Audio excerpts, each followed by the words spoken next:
In Good Shape, your weekly dose of health information on Deutsche Welle. Find out more about what's new in medical treatment, alternative medicine, as well as nutrition, wellness, and beauty. Medical professionals, therapists, and counselors are in our studio to offer their expert advice on In Good Shape. Dr. Hans-Georg Joost from the German Institute for Human Nutrition joins us now in the studio to talk more about crash diets. Hello, Dr. Joost, welcome to the studio. Why don't crash diets work? Well, they actually work, but only for a short period of time. These crash diets cannot be maintained, so after a while, the person returns to his previous lifestyle, and that translates into an increase in body weight again. And why can't you maintain this diet effort? Well, this yo-yo effect, we believe, is because there is a system in the body that controls the fat stores, like there's a system for blood glucose or blood pressure control. Once you lose fat, it's this counter-regulation until a specific set point. And what we need to do is we need to get around this set point or reduce it. So there's kind of a body memory of our ideal weight or of our current weight. And can we trick this kind of memory into losing weight?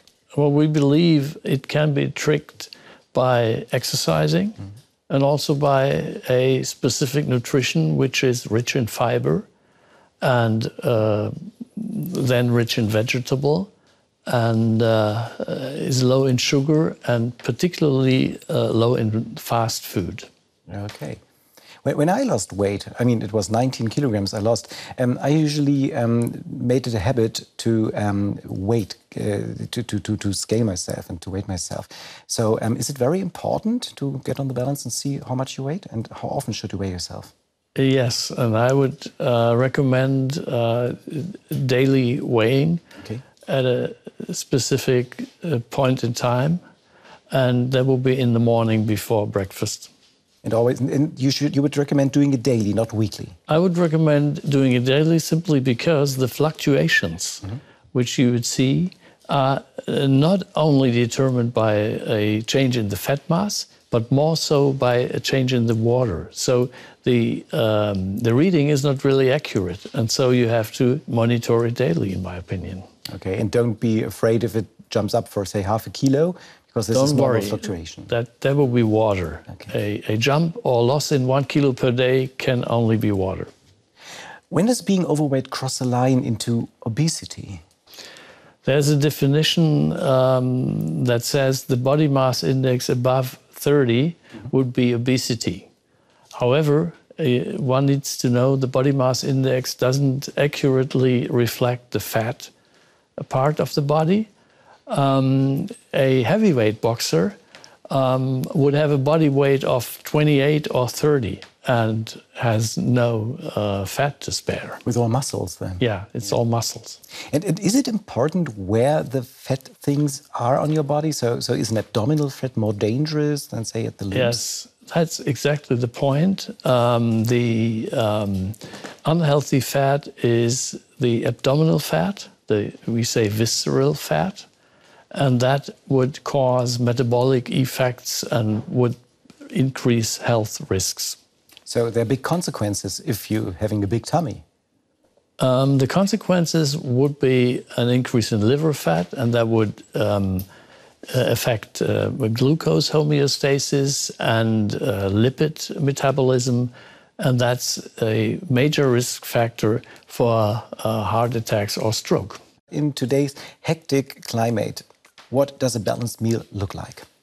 Well, a balanced meal or healthy nutrition, first of all, is versatile.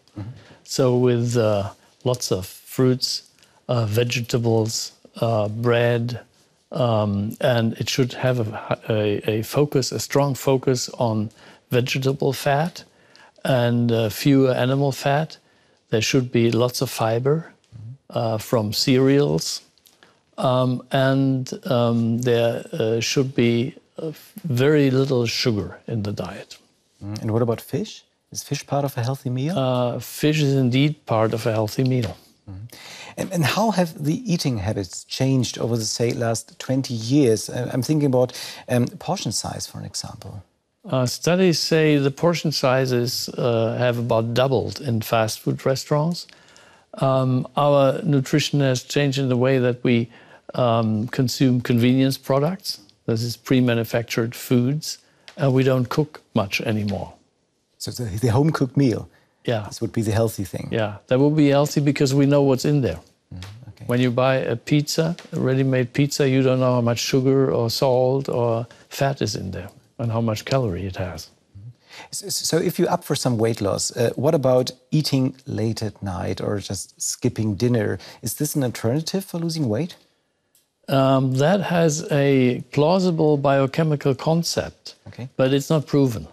So I wouldn't advocate it, but I would say if somebody can maintain such a habit, and if it works, then it's fine. It's not unhealthy. And the concept behind this are hormones which are secreted overnight? The concept behind it is that you should have a longer hunger period so that lipolysis sets in. That means mobilization of fat and burn up of fat.